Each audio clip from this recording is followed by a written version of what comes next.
Rarities are a big part of any collectible card game, and they add to the thrill of cracking packs. Magic was actually fairly late to the party in adding the fourth rarity, Mythic, as most TCGs actually had way more than 3 rarities from the beginning. But then there are a handful of cards that exist in even smaller quantities than the most chase Mythic. These are cards that were never sold in stores, never drafted in limited, and in some cases never even intended for competitive play.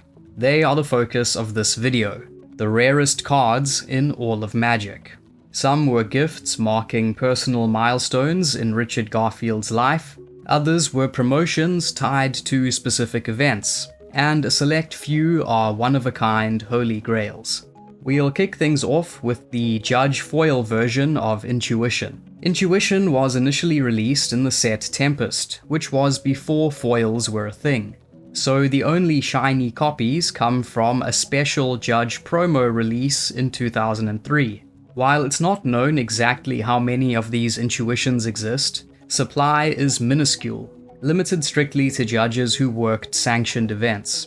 That scarcity pushed the price tag into a much higher bracket, with graded versions fetching anywhere from the mid-hundreds up to a couple $1,000s. Next up, we have a card not intended for sanctioned play.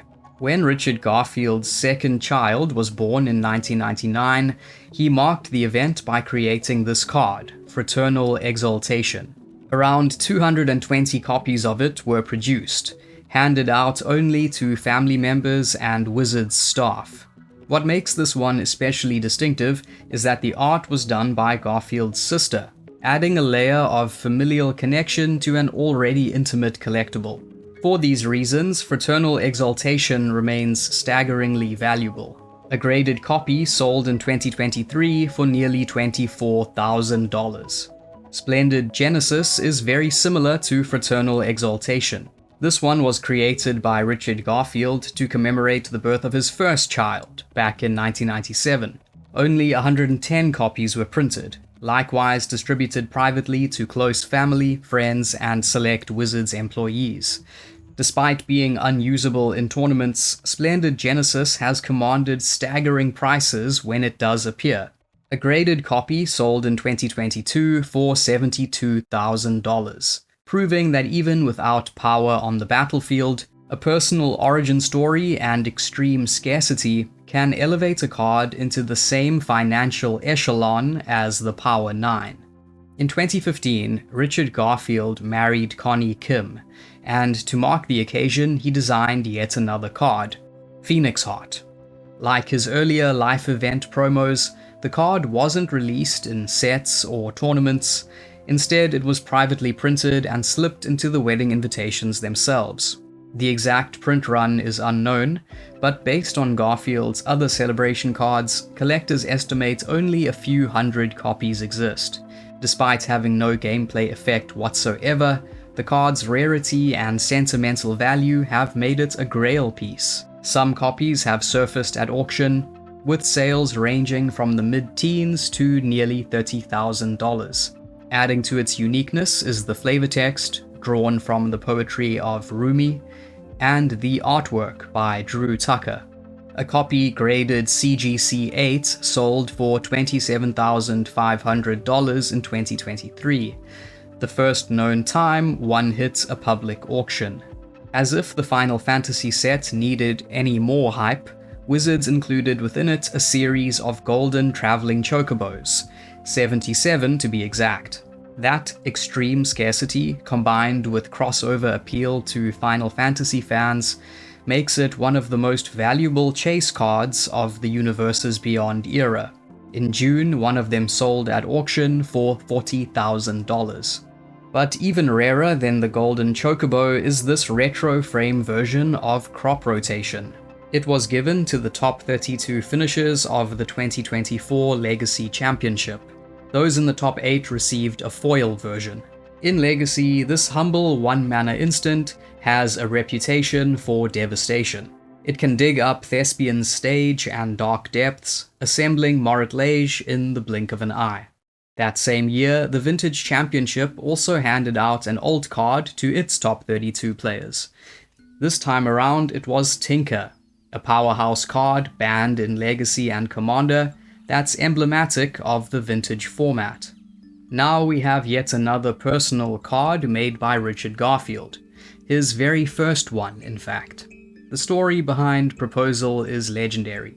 Garfield secretly created this card, had it printed, and slipped it into his desk while playtesting with his girlfriend Lily Wu.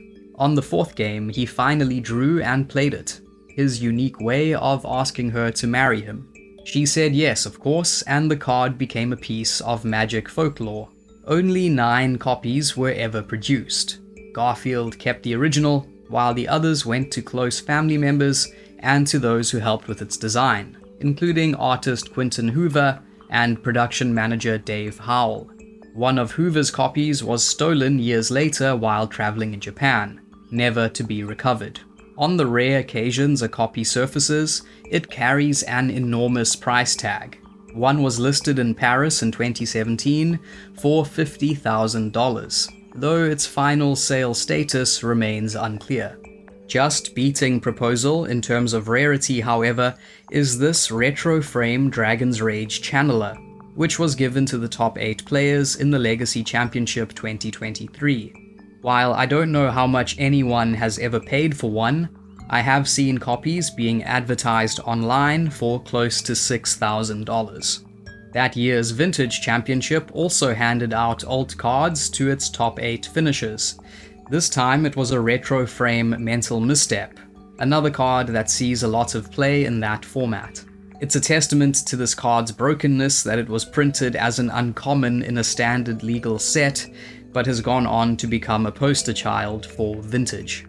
In one of Magic's stranger crossovers, Wizards of the Coast created a handful of parody-style cards for the writing team behind Robot Chicken, the stop-motion comedy series. Only 6 copies are known to exist, making them among the rarest promotional items the company has ever produced.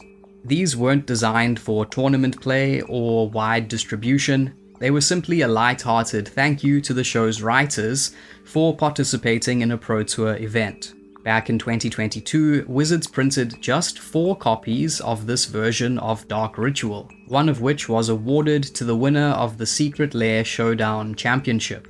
Its market price is nearly impossible to pin down, but a copy surfaced at the Tales of Adventure booth during MagicCon Vegas, tagged in the high 5 figures. If Dark Ritual was the prize of 2022, then Brainstorm took the mantle for 2023. Once again, only 4 copies exist, reserved exclusively for Secret Lair Showdown Championship winners. Considering its status as one of Magic's most powerful cantrips, ubiquitous in Legacy, still defining in Vintage, and even beloved in Pauper, this may well be the most valuable Secret Lair promo ever printed. Every year, Wizards of the Coast recognizes its internal teams with the Heroes of the Realm program, custom-made one-of-a-kind Magic cards gifted to employees. These are never sold, never distributed in packs, and often bear the recipient's name right on the card. In 2020, the company's European Studio X team received Eurowakis. Despite its unique back design and personalized nature, Eurowakis is technically legal in Commander, but only for the person it was created for. A copy graded CGC 9.5 surfaced in 2022 and sold for $25,200. The original owner's name was blurred out, but the sale marked one of the very few times a Heroes of the Realm card entered the public market. When Wizards announced a full Lord of the Rings crossover, the hype was already sky high. But then they revealed something unprecedented.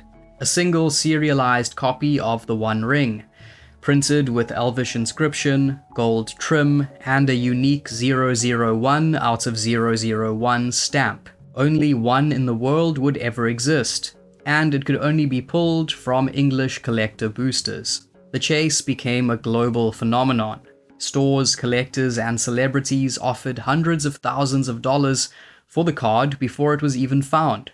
When it was finally opened in June 2023, the internet exploded. Bidding wars followed almost instantly, and eventually Grammy-winning artist and Magic superfan Post Malone purchased it for a jaw-dropping $2 million. The One Ring is not the only one-of-one Magic card, however.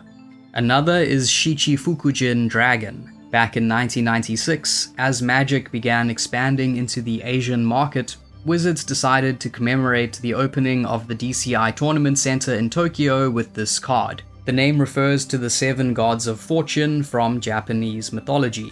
Only one copy was ever produced, illustrated by Christopher Rush and overseen by Mark Rosewater. When the center eventually closed, the sole copy was transferred to Hobby Japan's headquarters, where it still resides today.